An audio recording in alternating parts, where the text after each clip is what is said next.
Hi, my name is Paul Conroy. I'm a farrier. I've been shoeing horses now for 23 years. This is the first in a series of videos that I intend to do for farriers and horse owners. So for video one, what I'd like to do today is the internal and the external structures of the horse's hoof. Like I say, it's designed for clients, this particular video, and horse owners, so I will try to keep the technical language to an absolute minimum and explain things at a really basic level.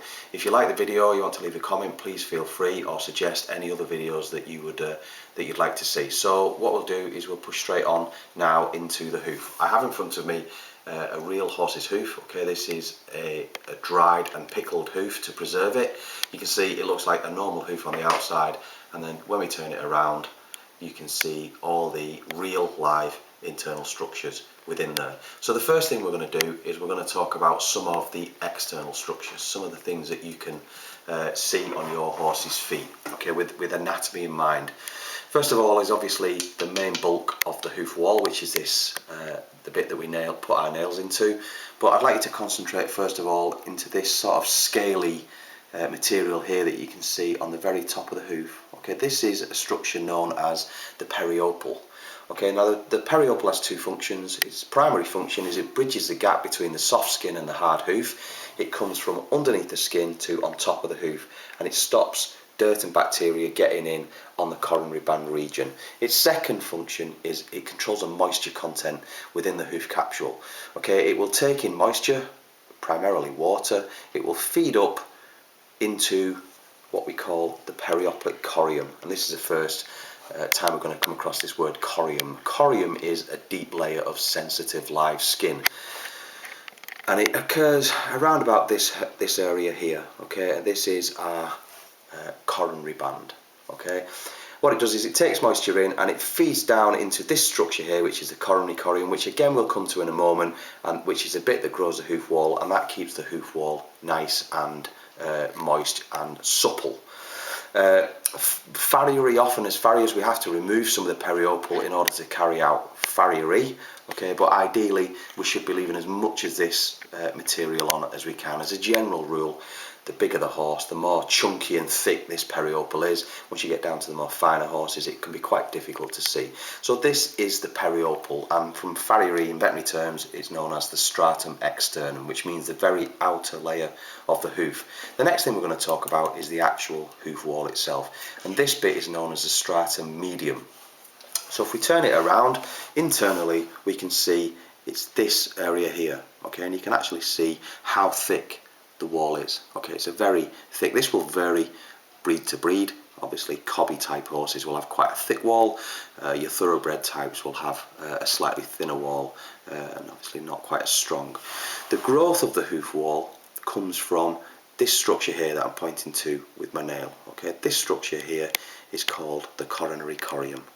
Now the coronary corium is a deep layer of live skin, or the dermis.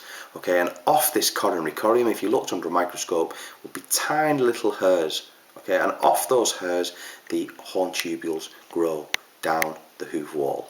Okay, they are really tightly packed together, and in between the gaps of the hairs that grow the hoof wall there is another type of horn that grows, and it's called intertubular horn. So we have horn tubules, which are the actual tubes themselves, and then we have intertubular horn, which is like a cementy type of horn that binds it all together.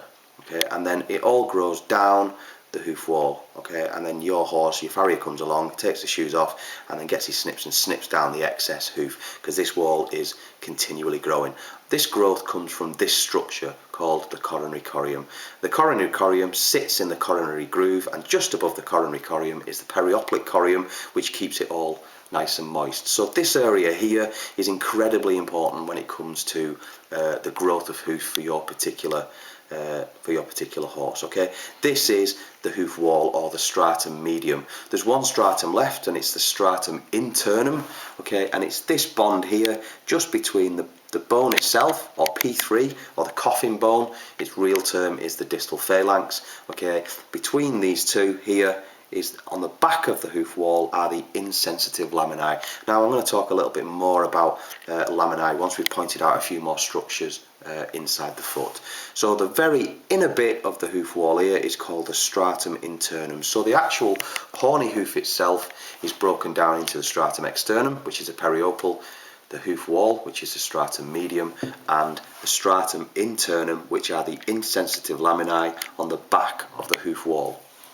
Okay, so we will come back to that in a moment, but I'd like to point out some other areas of anatomy that we can see on this foot. Remember, this is a real horse's foot, and these are real structures arranged as they are in all horses. So what we can see here, this first bone at the very top is the middle phalanx. Okay, the rest of it has been chopped off. Okay, at the coronary band. Okay, it goes up a little bit more, and then you've got the proximal phalanx above it. So this is the bottom of the middle phalanx. This bone here that you can see is the distal phalanx, or P3 coffin bone. This small bone that you can see here is the common term for it is the navicular bone, and I'm sure a lot of you have had horses with problems with this particular bone, okay, and this particular area of the foot.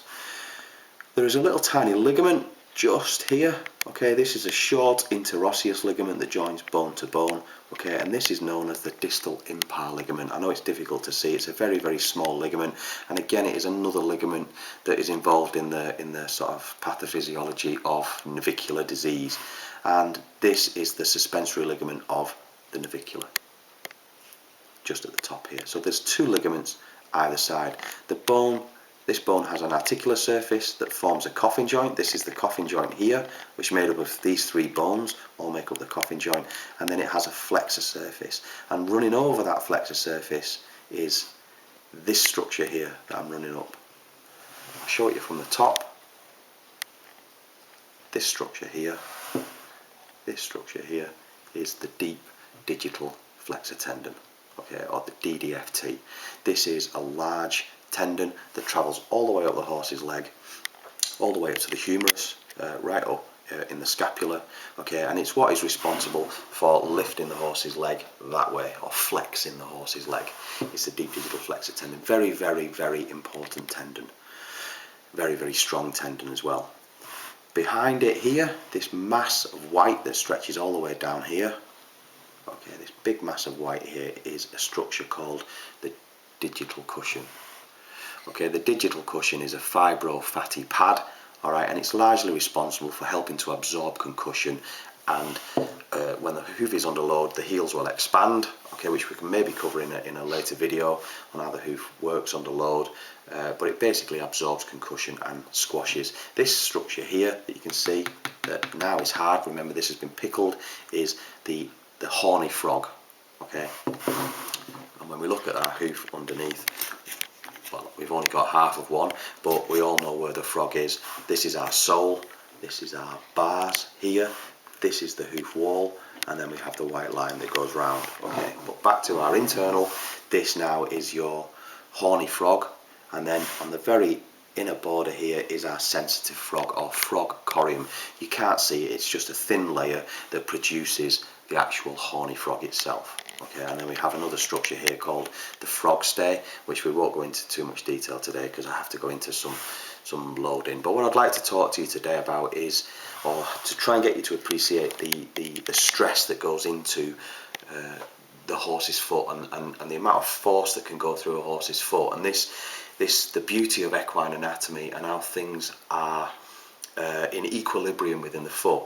If we look at the foot again, you can see that if I stand the hoof up like that, you can see that the bone inside the hoof does not actually touch the ground, which means the entire horse's skeleton, 5, 6, 7, 800 kilos of horse, doesn't actually come in contact with the ground. Okay, now it creates a few problems within the hoof, but a healthy hoof is more than capable of dealing with it. So I'd like to take you back to school for a moment and say Newton's third law: for every action there is an equal and opposite reaction. Okay, or a state of equilibrium in the foot. What happens is the descending horse's body weight is borne through the bony column and also this tendon here. Okay, now this tendon here will have a tendency to pull that bone downwards, okay, like that. So there needs to be something that opposes that pull to keep everything in equilibrium. this bond here at the front is the bond of the laminae, and you have sensitive and insensitive laminae that dovetail together. Okay, so when this is pulling this bone backwards, this opposes it. So for every action of pulling that way, there is an opposite reaction of pulling that way, and everything stays in equilibrium within the foot. So what I'd like to do now is bring you down to a series of drawings. Drawing is not my strong point. So we're going to highlight. We're going to concentrate on this drawing for now. Okay. So this is our bone. This is the horse's hoof. Okay, and we have these long finger-like projections. The red ones are the sensitive laminae, and the black ones are the insensitive laminae. Off each one of these little strands, there are what we call secondary laminae. These are primary laminae. These are secondary laminae, and this is how the hoof bonds itself to the bone all the way around the hoof capsule. So as the hoof comes round, and as the hoof comes round, we have this bond all the way around. So if we go back to our hoof again, okay, it is in this area here that we have the sensitive and the insensitive laminae. At the very bottom of the distal phalanx, these laminae go from facing that way, and then they slowly then start to turn down, where they become what we call terminal papillae, and this area here is known as the distal fringe. This is where the white line is produced, in this area, and this is our white line here. Okay, so the white line is only this little bit. Okay, as farriers we start our nails in the white line and then drive them up the hoof wall to come out here. Okay, so this is our sensitive and insensitive. We have our primary laminae, and then we have our secondary laminae all the way around it. So now we're going to go to this drawing, okay, with our anatomy that we can see here. In green here, with the arrows that I've drawn on, is the deep digital flexor tendon, and this has a tendency to pull this way in order to flex the leg. There has to be something that opposes this pull, and this is our laminal attachment. This drawing here is here in our laminal attachment, okay, and this is pulling in the opposite direction. So these two forces meet and are neutralized, or they neutralize each other, and everything remains happy and healthy within the foot.